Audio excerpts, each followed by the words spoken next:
नाज़रीन अस्सलाम वालेकुम। स्पेशल टॉक में मां आया जो मेज़बान शकील सुमरो। नाज़रीन बेतमादी जी रिथ जमा थियण खां पोइ जेका सियासी सूरताल आहे उन सियासी सूरताल में हिकिड़े पासे वज़ीर आज़म आम जलसनि खे ख़िताब करे रहियो आहे। 27 मार्च ते क़ौमी असेंबली आॾो आम जलसे जो ऐलान कयो वियो आहे डी चौक ते, जॾहिं त अपोज़िशन पारां बि 25 तारीख़ ते जॾहिं क़ौमी असेंबली जो इजलास जेको आहे उन ॾिहाड़े ते तलब कयो वियो आहे, उन ॾिहाड़े ते गॾियल अपोज़िशन पारां बि डी चौक ते जलसे जो ऐलान कयो वियो आहे। ऐं हीअ जेका सियासी हिक ॿिए सां सख़्तु टकराव वारी सूरताल आहे, इन टकराव वारी सूरताल में सुप्रीम कोर्ट बार तरफ़ां हिकिड़ी पिटीशन फाइल कई वई ऐं उन सां गॾोगॾु सदारती रेफरेंस बि फाइल कयो वियो आहे त जेका 63A आहे उनजी इंटरप्रिटेशन जे लाइ, उनजी तशरीह जे लाइ सुप्रीम कोर्ट में जेको आहे सदारती रेफरेंस फाइल कयो वियो आहे। सुप्रीम कोर्ट 24 मार्च ते जेको आहे धुरियुनि खे नोटिस जारी करे छॾिया आहिनि। नंबर ऑफ गेम जे हवाले सां ॾिसिजे त जॉइंट अपोज़िशन जो चवणु आहे त हुननि वटि 172 खां वधीक लॻभॻि 190 ऐं 200 जे वेझो जेके आहिनि मेंबर आहिनि, जॾहिं त सिंध हाउस ते कुझु ॾींहं पहिरें जेके आहिनि PTI जे कारकुननि पारां हमिलो बि कयो वियो ऐं उनखां बाद जी जेका सूरताल आहे जहांगीर तरीन ग्रुप जेका जंहिं वटि 24 मेंबरनि खां वधीक MNAs आहिनि, उन्हनि सां बि इमरान ख़ान वज़ीर आज़म पारां राब्ता कया पिया वञनि ऐं वज़ीर आज़म मालाकन जेको जलसो थियो हो उन जलसे में चयो त जेके MNAs जेके आहिनि उहे सियासी वफ़ादारी तब्दील कनि था पिया, उन्हनि जे लाइ आम माफ़ी जो ऐलान आहे, उहे वापसि अची वञनि। ॾिसिजे त हाणे 25 तारीख़ ते जॾहिं क़ौमी असेंबली जो इजलास तलब कयो वियो आहे, सुप्रीम कोर्ट में बि मामिलो आहे, अदालती फ़ैसिलो कहिड़ो अचे थो पियो, छा बेतमादी जी रिथ जेका आहे उहा कामयाबु थिए थी या नाकाम थिए थी। सुभाणे जेको आहे OIC जो इजलास बि थी रहियो आहे। उनखां पोइ 23 ते योम पाकिस्तान जे हवाले सां परेड बि आहे। सियासी सूरताल ख़ासि तौर ते बेतमादी रिथ जेको आहे ॾिसिजे त उनजा कहिड़ा नतीजा साम्हूं अचनि था पिया। इन्हनि अहम इशूज़ ते स्टूडियो में ॻाल्हाइण जे लाइ असां दावत ॾिनी आहे। इशफाक अहमद एंकर पर्सन आहिनि ऐं सीनियर जर्नलिस्ट आहिनि, असांखे प्रोग्राम में जॉइन कयो आहे। टेलीफोन लाइन ते असांखे जॉइन कयो आहे पाकिस्तान महाज़ आज़ादी जे सरबराह अज़हर जमील जेके पॉलिटिकल एनालिस्ट बि आहिनि। असां ॿिन्ही महिमाननि खे भलीकार चऊं था। शुरू कयूं था अज़हर जमील साहब खां। अज़हर जमील साहब अस्सलाम वालेकुम। अस्सलाम वालेकुम जनाब। अज़हर जमील साहब, कैसे देखते हैं आप, सीनियर पॉलिटिशियंस हैं, इस वक्त जो अदम एतमाद की तहरीक जब जमा कराई गई तो उसके बाद की अगर हम सूरत हाल को देखें तो वज़ीर आज़म आम जलसों से खिताब कर रहे हैं, मुसलसल इलेक्शन कमीशन की जानिब से वज़ीर आज़म के खिलाफ नोटिस भी जारी होते रहे हैं, क्योंकि KPK में लोकल बॉडीज़ की इलेक्शन है और कानून और आइन के तहत वज़ीर आज़म जलसों से खिताब नहीं कर सकते। PTI ने इस पूरी नंबर ऑफ गेम से बचने के लिए 27 मार्च को डी चौक पे जलसे का ऐलान किया हुआ है। PDM ने भी जलसे का ऐलान किया हुआ है। अब ये मामला सुप्रीम कोर्ट में है। सुप्रीम कोर्ट ने 24 मार्च को नोटिस जारी किए हैं और 63A फ्लोर क्रॉसिंग के हवाले से जो क्लाज है उसकी इंटरप्रिटेशन के लिए आप कैसे सूरत हाल को देखते हैं कि सूरत हाल जो है वो आपको अदम एतमाद तहरीक कामयाब होते हुए नजर आ रही है, या अगर हम मजमूई तौर पर जो पाकिस्तान की पॉलिटिक्स है उस पॉलिटिक्स में आपको चेहरों की तब्दीली नजर आ रही है, या आप समझते हैं कि आगे चलकर ये अगर सियासी अमल जारी रहता है तो एक दिन निज़ाम की भी तब्दीली लाई जा सकती है? क्या कहेंगे आप? जी, ये आपने खासा बड़ा कैनवस को खुद ही अपने सवाल में कवर किया है। मुख्तसरन मैं यही समझता हूँ कि एक सिंपल सी बात है आइन के हवाले से कि किसी प्राइम मिनिस्टर के खिलाफ एक vote of no confidence table किया जाए तो उसका एक सेट प्रोसीजर है और उस प्रोसीजर पे चलना कोई मुश्किल चीज नहीं है। लेकिन इमरान खान का तो एक मुनफरिद अंदाज है हर एक चीज में, और वो एक तरीके से मुझे कहना पड़ेगा कि वो लाए गए थे लोगों के हवाले, लोगों के अंदाजे में उन्हें सेलेक्ट किया गया था। अब सबसे पहली बात तो ये आती है कि अगर उनको जो सेलेक्टर अगर जो उनके इत्तेहादी थे उनके खिलाफ हो रहे हैं या उनकी सफ़ों के अंदर खुद PTI के अंदर कुछ बगावत नजर आ रही है और हत्ता कि ये भी कहा जा रहा है कि सेलेक्टर्स भी उनके खिलाफ हो गए हैं, تو یہ ہر طرف سے ان کو یہ خطرہ محسوس ہو رہا ہے اور وہ سمجھتے ہیں کہ شاید پبلک میں جا کر کے وہ اپنی پوزیشن بحال کر سکیں گے. میرے خیال میں اس تمام کرائسس کا سیدھا ایک حل ہے اور وہ ہے کہ ہمیں کانسٹیٹیوشن کے حساب سے جانا چاہیے. صحیح. جو سمپل وہ سپریم کورٹ کے پاس تو چلے گئے ہیں, مجھے تو پوری امید ہے کہ سپریم کورٹ وہی کہے گا اس معاملے میں جو کانسٹیٹیوشن میں کہا ہے. اور اگر آپ کی اکثریت نہیں آتی ہے, اب وہ کہتے ہیں کہ بھائی جو لوگ ہماری پارٹی میں ہمارے ٹکٹ پہ الیکٹ ہو کے آئے اور وہ ہمارے خلاف ووٹ نہیں دے سکتے, بھائی وہ تو ان کا آئینی حق ہے کہ آپ کا ساتھ دیں یا آپ کا ساتھ نہ دیں, اور ووٹ کے بعد طے کیا جائے گا. وہ چاہے آپ الیکشن کمیشن کے پاس جائیں, وہ تو آفٹر دی ایکٹ یہ طے ہوگا کہ ایک آدمی کو اس نے اپنی پارٹی کے خلاف ووٹ دیا ہے تو اس کے خلاف کیا ایکشن لیا جائے. لیکن اس سے پہلے تو آپ روک نہیں سکتے, اس کا بنیادی حق تو نہیں لے سکتے. ہاں, اور یہ دیکھیے آپ نے سسٹم کی بھی بات کی, صورتحال خاصی نازک ہے. یعنی ہمارے ملک میں اتنی شدید ہمہ جہت بحران کا ہم شکار ہیں, اور یہ توقع کرنا کہ عمران خان آ کر کے یہ مسائل کو حل کر دے گا, یہ تو اسٹیبلشمنٹ کا اپنا غلط فیصلہ تھا اور وقت نے یہ ثابت کر دیا ہے. اب ان حالات کو نپٹنے کے لیے آپ کو بہترین سیاستدان, ماہرین معاشیات اور کمیٹڈ لوگوں کی ضرورت ہے کہ ملک کے لیے 5 سال یا 10 سال کے لیے ایک پروگرام بنائے, ایک 25 سال کا پروگرام بنائے. 25 سال میں تو پاکستان بھی شاید اب 100 برس کا ہو جائے گا, اور لیکن ہمارے فگرز ہمارے خلاف جا رہے ہیں. اور یہ حل نہیں ہے کہ آپ جتنی بھی لنگڑی لولی جمہوریت چل رہی ہے اس کو ہم بالکل اس کی بساط لپیٹ دیں. آپ اس کا حل زیادہ جمہوریت میں ہے, اور ان حالات میں سمجھتا ہوں کہ فری اینڈ فیئر الیکشنز کرائے جائیں. جو بھی پاپولر پارٹی ہے وہ اسے اقتدار دیا جائے, کیونکہ ان حالات میں صرف ایک پاپولر پارٹی, اور اگر وہ ایک بہتر ریفارم پروگرام دے دیتی ہے, وہی اس ملک کو سنبھال سکتی ہے. جو اوپر سے لائے جاتے ہیں ان کے بس کی بات یہ ہے نہیں. لیکن فری اینڈ فیئر الیکشن کے لیے بھی دیکھیے ہمارے ہاں تو انسٹیٹیوشنل بریک ڈاؤن ہے, سسٹمک کولیپس ہو گیا ہے. سب سے پہلی چیز یہ ہے کہ ہم فری اینڈ فیئر سینسس کرائیں. اگر آپ پاکستان کے عوام کو کسی گنتی میں نہیں لاتے ہیں تو آپ مسئلے کیا حل کریں گے؟ جو بھی حقیقت ہے ہماری سینسس ہے, جتنے لوگ جہاں رہتے ہیں ان کا فری کاؤنٹ ہونا چاہیے, اور یہ 2 مہینے میں یہ مسئلہ حل ہو سکتا ہے. مہتاب کریم جیسے سینئر ڈیموگرافرز نے کہا ہے کہ یہ بالکل 2-2.5 مہینے کے اندر ہو سکتا ہے. اس کی بیسس پہ آپ نئے الیکٹرل رولز بنائیں, یہ بھی 10-15 دن میں ہو سکتا ہے. موجودہ ٹیکنالوجیز اویلیبل ہیں, اور پھر اس کی بنیاد پر الیکشن کرائے جائیں جو نہ صرف مرکز میں اور صوبوں میں ہوں بلکہ لوکل گورنمنٹ کے حد تک ہوں.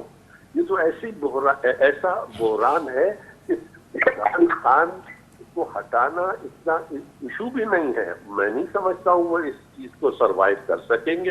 اگر سروائیو کر گئے تو کرائسس اور شدید ہوگی, اور اس کے لیے پھر جو لوگ انہیں بچائیں گے, عوام کا رخ ان لوگوں کی طرف پڑے گا کہ اس سسٹم کو, جو ہائیبریڈ سسٹم ہے یہ فیل ہو گیا ہے, ہمیں کانسٹیٹیوشنل سسٹم پہ آنا چاہیے. That is the only way out. Azhar Jamil صاحب, آپ ٹیلی فون لائن پہ ہمارے ساتھ موجود رہیں. اشفاق صاحب, ہائیبریڈ سسٹم جی گال کئی اظہر جمیل صاحب, ہیر जेका सूरत हाल हले थी पई 63A जी इंटरप्रिटेशन जे लाइ सुप्रीम कोर्ट में मामिलो वियो आहे.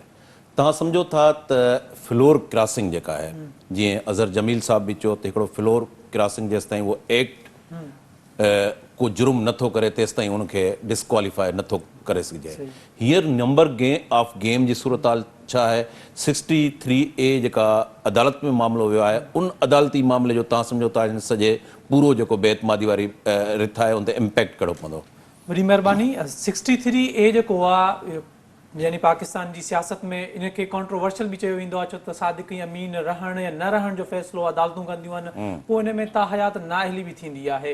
हाणे जेकॾहिं असां सुप्रीम कोर्ट में इन जी ॻाल्हि कयूं त सुप्रीम कोर्ट तेसि ताईं त कंहिंखे बि सज़ा नथी ॿुधाए सघे जेसि ताईं को उन ॾोह जो जेको आहे ॾोह कमिटेड न करे, तेसि ताईं त उन खां पहिरियां सुप्रीम कोर्ट कुझु नथी करे। सुप्रीम कोर्ट तशरीह कंदी आर्टिकल आहे उनजी तशरीह। हिन में रेफरेंस में कुझु सवाल पुछा विया आहिनि बुनियादी तौर ते। पुछियो इहो वियो आहे त बागी मेंबर जो वोट काउंट थींदो या न थींदो, सुप्रीम कोर्ट इन ते पंहिंजो जेको आहे तशरीह कंदी, पंहिंजो फ़ैसिलो ॿुधाईंदी। ॿियो अदालत खां सवाल पुछियो वियो आहे त छा उहो मेंबर जेको वोट ॾींदो पार्टी ख़िलाफ़ उहो सादिक यमीन रहंदो या न रहंदो, ऐं जे इन में नाअहली थिए थी त उनजी नाअहली केतिरे अरसे जे लाइ आहे, इहा बि उन में का वज़ाहत न आहे।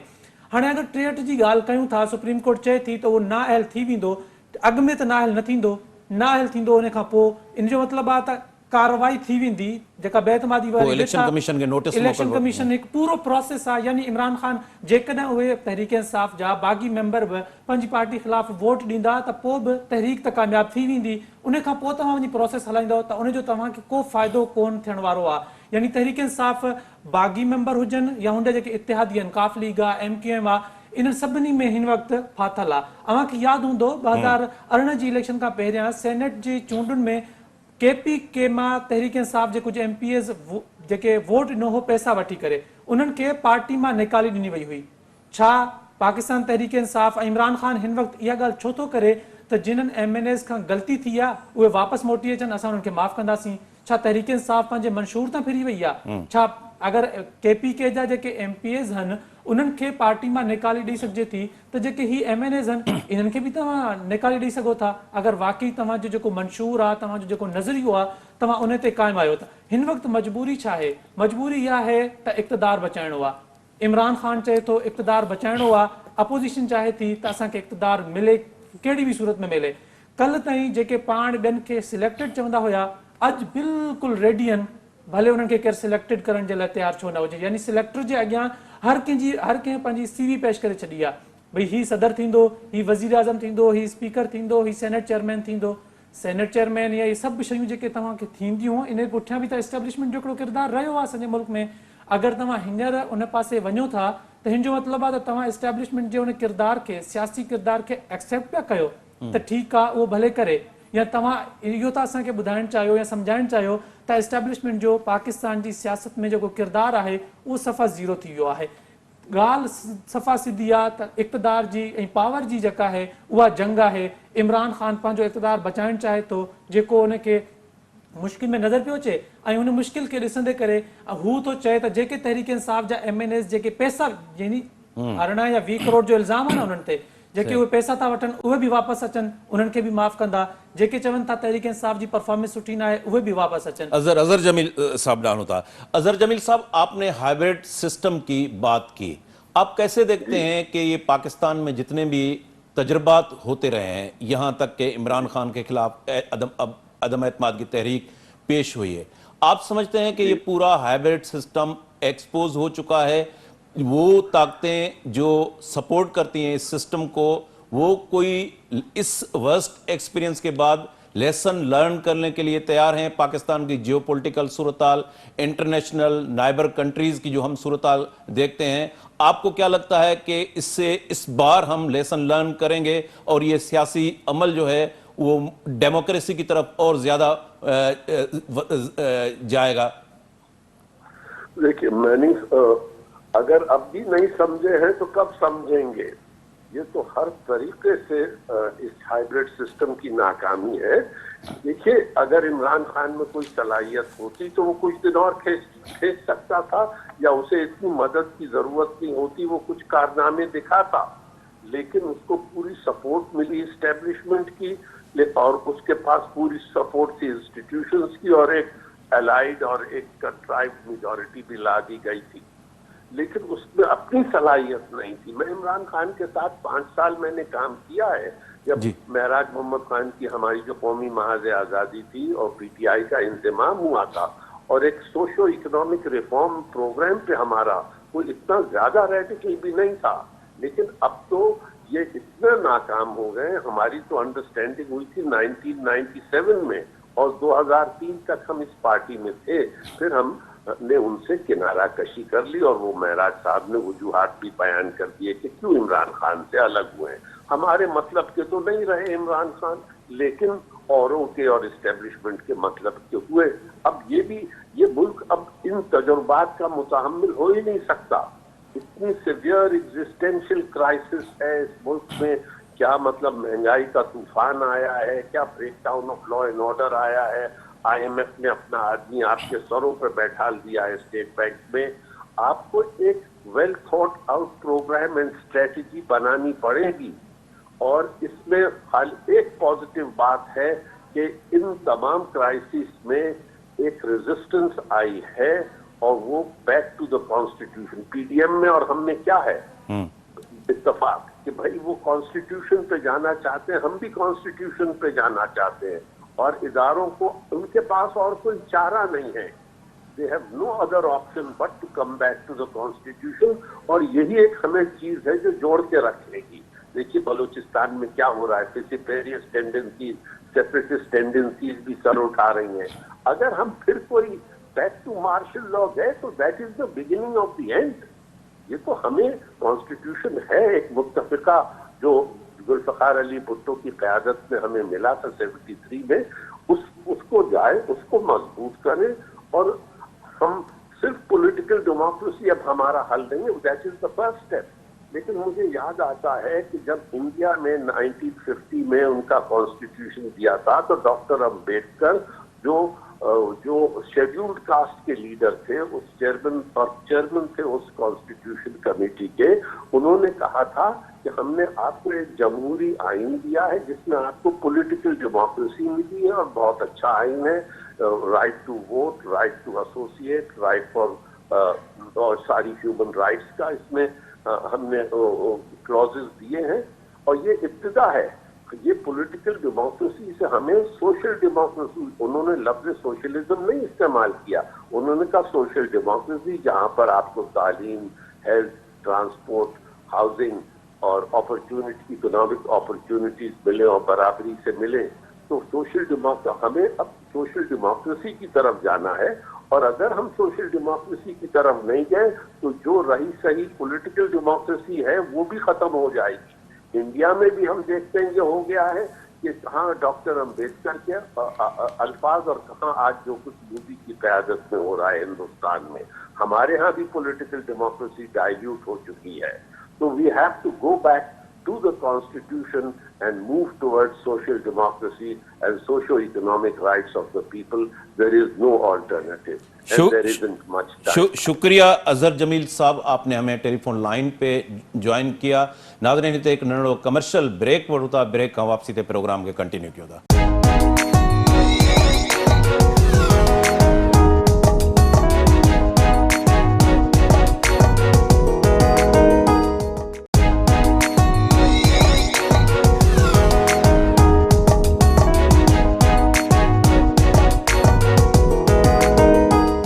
वेलकम बैक नाजरीन। सीनियर सहाफ़ी ऐं senior anchor person analyst Javed Nanga साहब असांखे कोयटा में ज्वाइन किया है। असांखे इस प्रोग्राम में भलीकार चऊं था।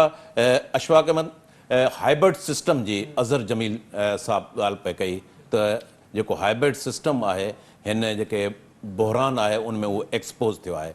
ऐं हाण बि जेकॾहिं वर्स्ट एक्सपीरियंस हुनजो चवणो हो त उन मां लेसन लर्न न कयो वियो तो ही जेका लोली लंगड़ी जमहूरियत है उहा भी स्टेक ते हली वेंदी। तो तव्हां सम्झो था त हिन भेरे जेके पॉलिटिकल फोर्सिस आहिनि उन्हनि पॉलिटिकल फोर्सिस तव्हां सम्झो था त उन्हनि में एतिरो स्ट्रेंथन आहे जो सियासी अमल जे ज़रिए हू डेमोक्रेटिक जेको सिस्टम है उनखे वधीक स्ट्रेंथन कंदा ऐं मुल्क जी जेका मजमूई सूरत हाल आहे उन मां जेके धुरियूं आहिनि जेके हिन हाइब्रिड सिस्टम खे सपोर्ट कनि थियूं, तव्हां सम्झो था त उन्हनि को लेसन लर्न कयो आहे? अज़हर जमील जेका ॻाल्हि कई त हिन दफ़े नाकाम थियो आहे, त हिन दफ़े त नाकाम न थी आहे, हर दफ़े नाकाम थी आहे। पाकिस्तान में पाकिस्तान ठहण खां वठी जेको आहे इहे तजुर्बा थींदा रहिया आहिनि। तव्हां अगरि शुरू कयो जेको आहे सिकंदर मिर्ज़ा खां वठी अयूब खान, याहिया खान, ज़ियाउल हक़, परवेज़ मुशर्रफ, ऐं उन खां पोइ बि जेके हुकूमतूं रहियूं आहिनि उन्हनि में बि ठीकु ठाक जेका आहे इस्टेब्लिशमेंट जी इन्वॉल्वमेंट रही आहे। त इहे सिस्टम असां वटि हर वक़्तु नाकाम थिया आहिनि जॾहिं बि इन्हनि जो तजुर्बो कयो वियो आहे हाइब्रिड सिस्टम जो। ऐं उन खां पोइ जेके इन हाइब्रिड सिस्टम जो सियासी पार्टियूं या सियासी माण्हू हिसो थियनि था उन्हनि जूं पंहिंजूं मजबूरियूं आहिनि। उहे या त उन्हनि जा के पंहिंजा ज़ाती इंट्रस्ट आहिनि या उहे कंहिं माफ़िया सां मिलियल हूंदा आहिनि या माफ़ियाज़ हुकूमतुनि में अची वेंदियूं आहिनि। त तंहिंजे करे उन्हनि जूं मजबूरियूं थी वेंदियूं आहिनि त उन्हनि खां सवाइ एस्टेब्लिशमेंट खां सवाइ जेको आहे तव्हां हली नथा सघो। तव्हां शहबाज शरीफ़ जो जेको हाल में हाणे इंटरव्यू ॾिनो अथसि तव्हां उन में ॿुधो त हुन में हू वाज़े चए थो त हा मुंहिंजा जेके आहिनि राब्ता आहिनि ऐं मां हर वक़्तु राब्ते में रहंदो आहियां। यानी असांजी सियासी जेका इलीट आहे उन जी हालत इहा आहे त उहा हर वक़्तु गेट नंबर 4 ॾे उनजी नज़र रहंदी आहे। त अहिड़ी सिचुएशन में पाकिस्तान जी जेका जमहूरियत आहे जेका सोशल डेमोक्रेसी चइजे या जेका पाकिस्तान पीपल्स पार्टी जो कमर ज़मान कायरा या चौधरी मंज़ूर ॻाल्हि कंदा आहिनि त लेबर डेमोक्रेसी यानी हाणे मज़दूर खे इक़्तिदार में जेको आहे शरीक कयो वञे जंहिंजो ख्वाब पीपल्स पार्टी रखंदे वक़्तु ॾिठो वियो हो। त छा उन वक़्तु मतिलबु हिन वक़्तु जेको आहे उन ख्वाब खे ॾिसंदे ऐं सियासी लीडर जेके आहिनि उहे अगरि एस्टेब्लिशमेंट या गेट नंबर 4 ॾे ॾिसनि उन्हनि जो पंहिंजो को नज़रियो न हुजे पंहिंजी का ॻाल्हि न हुजे त उते जमहूरियत कहिड़ो वधंदी उन सां कहिड़ी जमहूरियत जेका ईंदी ऐं जमहूरियत जो फ़ाइदो बि कुझु कोन थींदो। त मूंखे नथो लॻे त पाकिस्तान में का बि अहिड़ी पार्टी आहे जेका हिन वक़्तु बि तयारु न हुजे जंहिंखे बि जावेद लांगा साहब खां ओपिनियन वठो था। जावेद कीअं ॾिसो था बेएतमादी जी रिथ जमा थियण खां पोइ जेका पॉलिटिकल सियासी जेको बहरान आहे ऐं उन बहरान जे अंदरि असां ॾिसूं था त Imran Khan number of game मां जेको उहो सम्झी उन वरितो आहे त नंबर ऑफ गेम खे जेकॾहिं हू वठे थो त उन में उन खां जेके नाराज़ MNAs आहिनि उन सॼे सिस्टम मां आउट थींदे नज़र अचनि था पिया। तव्हां सम्झो था त बेएतमादी रिथ 25 मार्च ते क़ौमी असेंबली जो इजलास घुरायो वियो आहे ऐं हाणे इहो मामिलो जेको आहे 63 जेको आर्टिकल आहे उन जी इंटरप्रिटेशन जे लाइ उहो सुप्रीम कोर्ट में बि वियल आहे। कीअं ॾिसो था बेएतमादी रिथ उहा तव्हांखे कामयाबु थींदे नज़र अचे थी?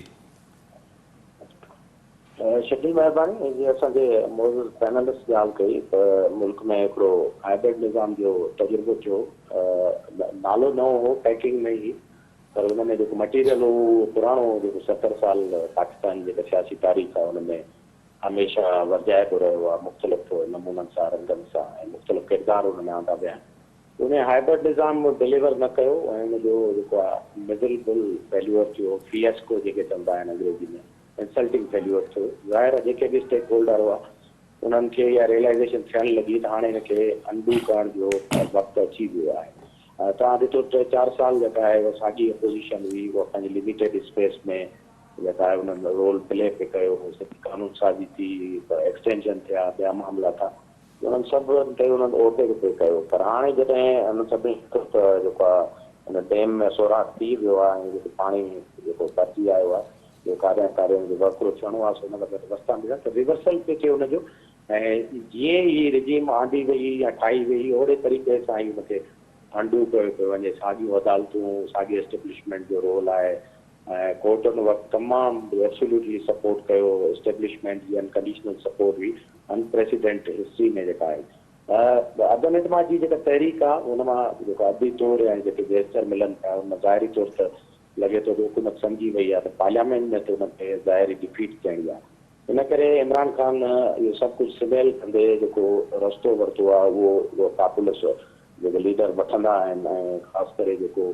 राइट विंग सेंटिमेंट आहे उनखे अपील करणु जंहिंमें इस्लामाइज़ेशन एंटी वेस्ट एंटी यूरोप जेके स्लोगन्स आहिनि उनखे खणी वज़ीर आज़म मुल्क जो हिन जा वज़ीर जेके मैदान में निकिरी पिया आहिनि अहिड़ी सूरत हाल में जिते पार्लियामेंट में मूं आयल आहे उनखे पार्लियामेंट में ई अवधी तौरु जेको आहे टैकल करे सघे थो पर मुसलसल हुन खां भॼणु ऐं उहे जेके टैक्टिक्स आहिनि जलसनि में जेके स्पीचिस आहिनि ऐं हाणे जेको नओं लेटेस्ट फेज़ आयो आहे उहो हाणे सोशल मीडिया जे करे असां हुनखे डिनाए बि नथा करे सघूं हुन ते कंहिं हवाले सां ॻाल्हाए बि सघिजे थो त एॾी वॾी जेका कैंपेन आहे जीअं आणण महिल इमरान खे जेको आहे सो वाह वाह ऐं सभु ठीकु ज़बरदस्त इनकलाब लीडर ऐं फ़ौजियूं तमामु घणियूं तारीफ़ूं हाणे एतिरी जेका आहे बदनामूसी ऐं प्रोपेगेंडा ऐं ट्रोलिंग थी हले पई ऐं तमामु जेके तव्हां ट्रेंड्स ॾिसंदव सोशल मीडिया ग्रुप्स जा उहे तमामु घणा होस्टाइल ऐं एंटाई तव्हांखे नज़र ईंदा त एस्टेब्लिशमेंट जे हिन सॼे मामले जो त हिन मां सॼो लॻे थो इमरान खान जेको आहे डिलेइंग प्रैक्टिस हुनजी टीम इस्तेमालु थी करे कोर्टुनि ताईं वञणु 63A जी आर्टिकल जी इंटरप्रिटेशन वठनि, ज़ाहिर आहे इहे सभु शयूं मामलनि खे डिले कंदियूं ऐं उन्हनि जा जेके माली जो सॼो जेको तरीक़ेकार रहियो आहे उहे शयुनि खां कीअं जेको आहिनि उहो लिंगरान करे पंहिंजा घुरबल नतीजा ऐं टाइम गेन कंदा आहिनि। त मुंहिंजे ख़्याल में उहो टाइम क्लाइमेक्स अची वियो आहे त अप्रैल हिन हुकूमत खे शायदि वञिणो ई पए ऐं मुल्क मुआशी तौर ऐं समाजी तौर जीअं इंतशार में अनारकी ॾांहुं वञे पियो। इहा अनारकी अहिड़ी मुआशी कमज़ोर सूरत हाल में पाकिस्तान अफोर्ड नथो करे सघे। माज़ी में जॾहिं बि अहिड़ी अनारकी थी आहे उन वटि पाकिस्तान जी हिकु फाइनेंशियल सस्टेनेबिलिटी आहे उन ते को क्वेश्चन मार्क या सवाल निशान न रहियो आहे, छाकाणि जो पाकिस्तान कंहिं न कंहिं तरीक़े सां इंटरनेशनल जेको फाइनेंशियल अरेंजमेंट आहे उन में रहियो आहे या पाकिस्तान हिकिड़ो अहिड़ो रोल पैदा प्ले कयो आहे जंहिंसां अमेरिका यूरोप उनखे अणमेया पैसा ॾींदा रहिया आहिनि। नतीजे में जेका बसि सिक्योरिटी इस्टेब्लिशमेंट रही आहे उहा माशी तौर हिकिड़ी वॾी कंफर्ट ज़ोन में रही करे सभु उन्हनि जेके आहिनि पंहिंजा कार्ड्स प्ले कया आहिनि। पर हींअर तमामु घणियूं लिमिटेशन्स थी वियूं आहिनि त मुंहिंजे ख़्याल में जेका तब्दीली आहे उहा अंतर थी वई आहे ऐं किथां न किथां हुनजी ब्रीच थींदी।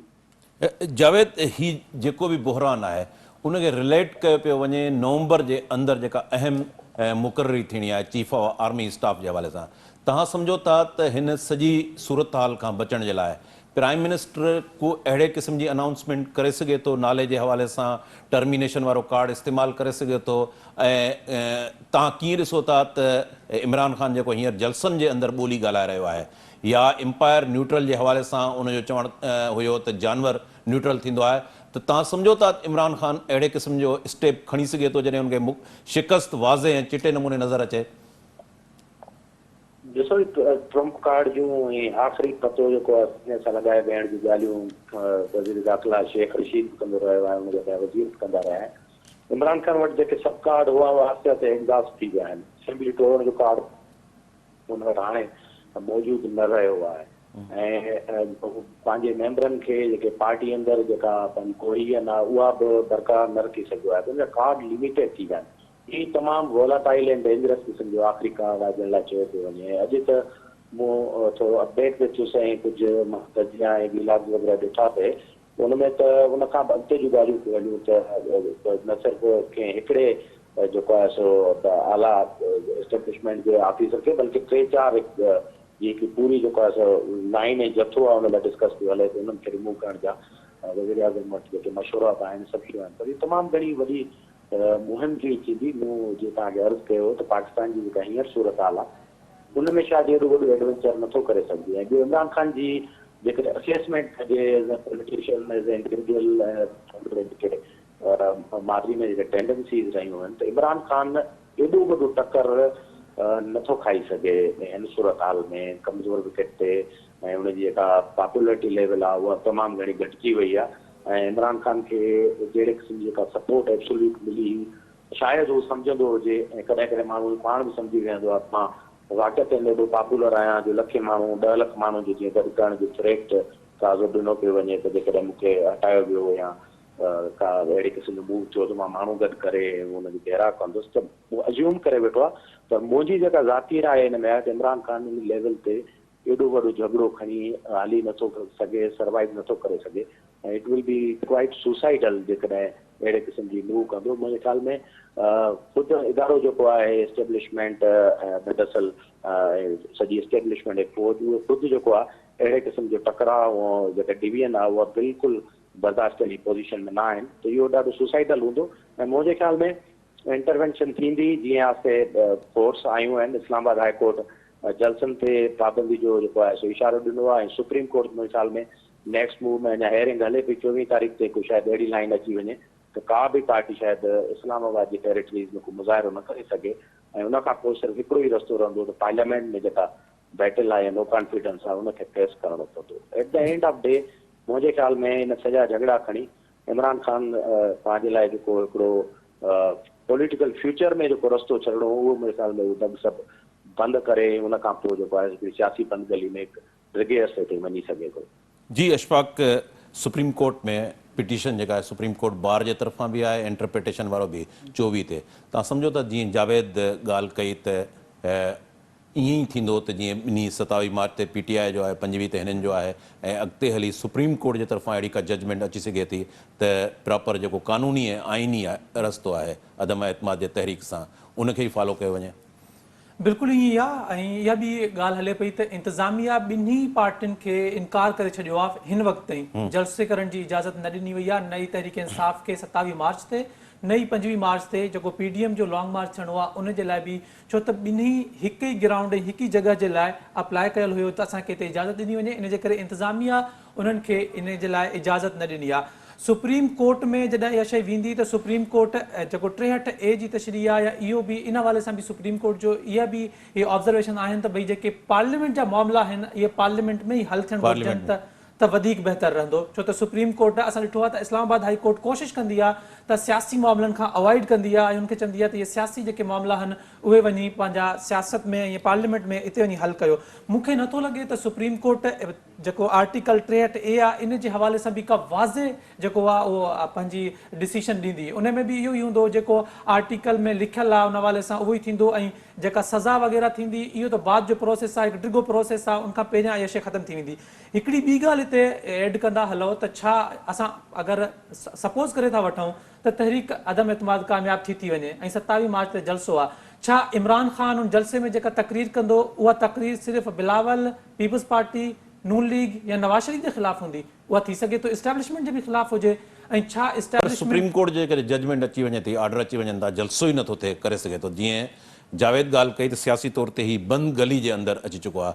ज़ाहिर आहे आइनी ऐं कानूनी रस्तो त इहो आहे त पार्लियामेंट में प्रोसेस ते जेका बेइतमादी जे रिदा मूव थींदी त उतां त उहा कामयाब थी वञे, जलसो हिते नथो थिए। अव्हांखे छा थो लॻे त इमरान ख़ान अपोज़िशन में वञण खां पोइ सिर्फ़ु पाकिस्तान पीपल्स पार्टी ऐं नून लीग या मौलाना फजलुर रहमान ख़िलाफ़ नैरेटिव हलाईंदो? मूंखे नथो लॻे। जी जावेद जेकॾहिं बेइतमादी जी रिथ कामयाब जंहिंजा वधीक इम्कान चिटा नज़र अचनि था पिया, नंबर ऑफ गेम खे जेकॾहिं साम्हूं रखूं, बेइतमादी जी रिथ कामयाब थियण खां पोइ जी जेको तव्हां कीअं ॾिसो था त इंटेरियम सेटअप जेको आहे उहो शहबाज शरीफ़ वज़ीर आज़म थियणु वञे पियो या अर्ली इलेक्शन तव्हांखे नज़र अचे थी पई, ऐं इमरान ख़ान जो जेको बेइतमादी जी रिथ जी कामयाबी आहे उनखां पोइ उनजे फ्यूचर खे कीअं था ॾिसो?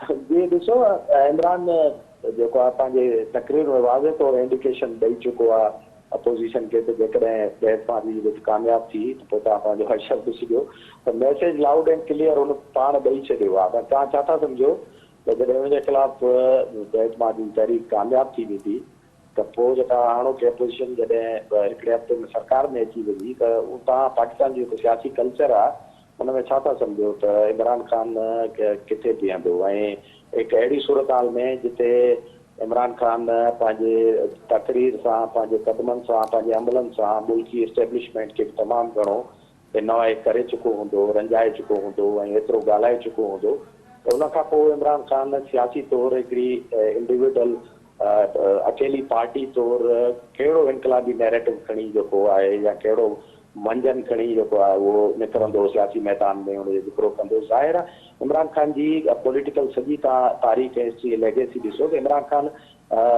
मुशरफ जे दौर में जॾहिं खे 7 ॾींहं जेल में अंदरि बंदि रखियो वियो त हुन अयाज़ साबिक़ ऐं ॿिया जेके पॉलिटिशियन जा तंहिं ज़माने में जेके गॾु आहे उन्हनि सां हुन चयो त मूंखे जेकॾहिं ॿियो हफ़्तो जेल में रखंदा त मां ख़ुदकुशी करे चुको आहियां। ऐं इमरान ख़ान जॾहिं हुन ज़माने में ॿाहिरि निकितो मुशरफ जी जेल मां तमामु वॾो अरसे ताईं हू तमामु घणो लो प्रोफाइल थी वियो, न संदसि को बयान हुई न एक्टिव थी हुई।